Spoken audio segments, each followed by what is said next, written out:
Hello everyone, my name is Rebecca and welcome back to My Bookish Travels.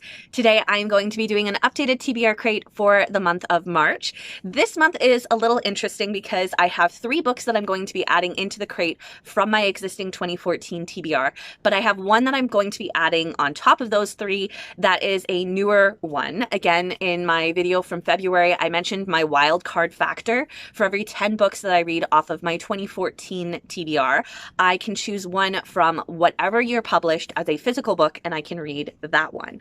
So I'm pretty stoked because this is my first wild card that I'm getting to add in for the month. Also, these are going to be some very interesting reasons why I got these, so let's jump into it. The first one that I have is this one. It's called Inside the Mind of Gideon Rayburn. I actually have no idea why I purchased this book. I don't know if I saw it on someone's shelf, if it had been recommended, if it was one that was on sale on Amazon, that they were just selling for a ridiculously cheap price and I decided to get it. I don't know why. I really don't know a lot about it. I'm assuming that the girl's going to have mind reading capabilities specifically with this one person, Gideon Rayburn.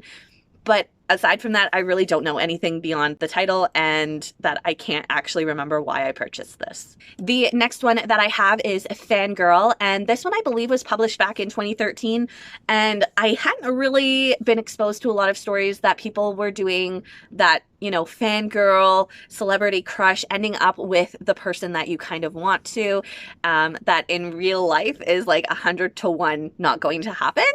So I picked this up and I just never read it.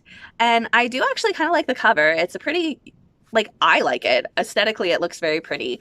I think it's also the actual writing for the word fangirl at the top. I do like the font they've used. But I don't really know much about this, or at least I can't remember much about it. I think this was one that I did purchase on sale at the time that I got it. I don't know, really. It's been too long. So again, it's just another random one that I decided to randomly buy. Hadn't really heard anyone else talking about it, and it has been sitting for 10 years on my shelf, which is more than enough time for it to be read.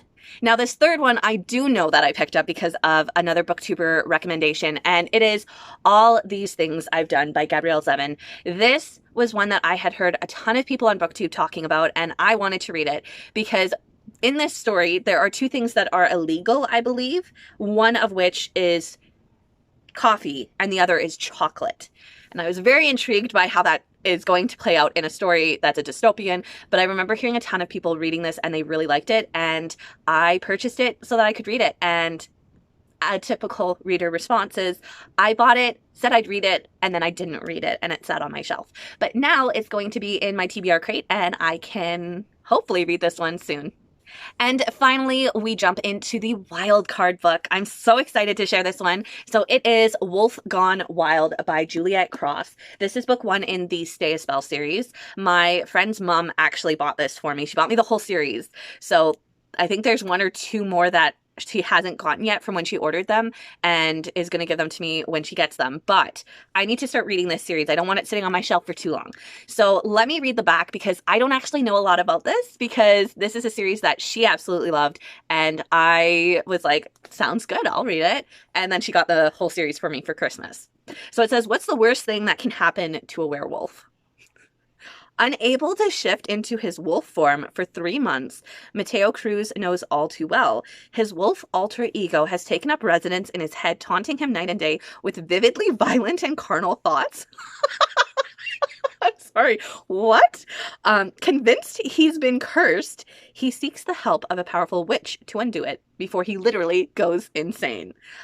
Evie Savoy has always obeyed the house rules of her coven. No werewolves. They're known for being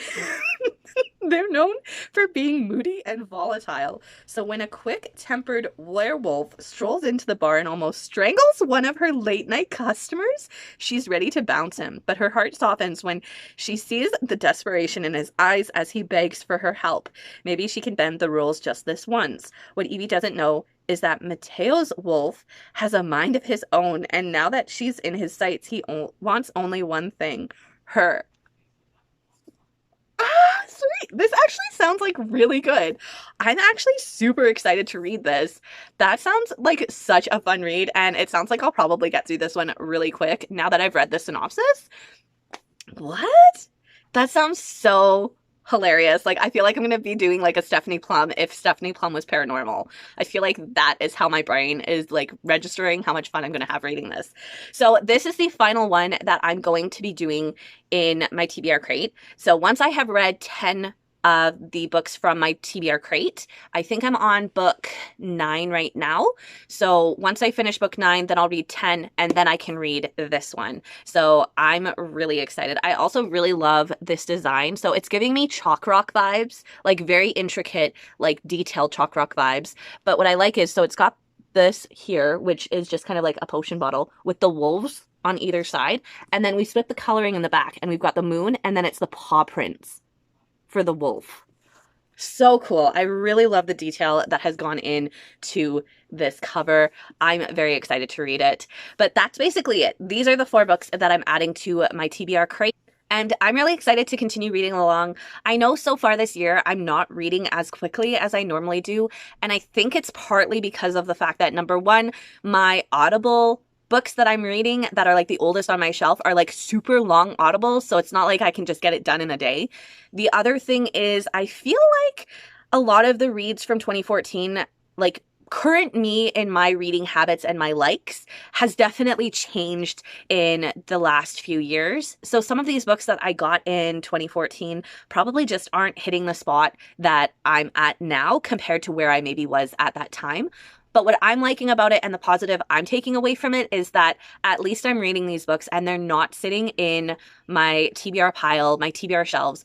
They're physically actually getting read where I'm like, this is just not for me, and I'm able to move it along for someone else who may appreciate it more than current me necessarily is. I hope you guys have a great rest of the day. Thank you so much for watching. As always, stay safe, stay well, and I will see you next time. Bye!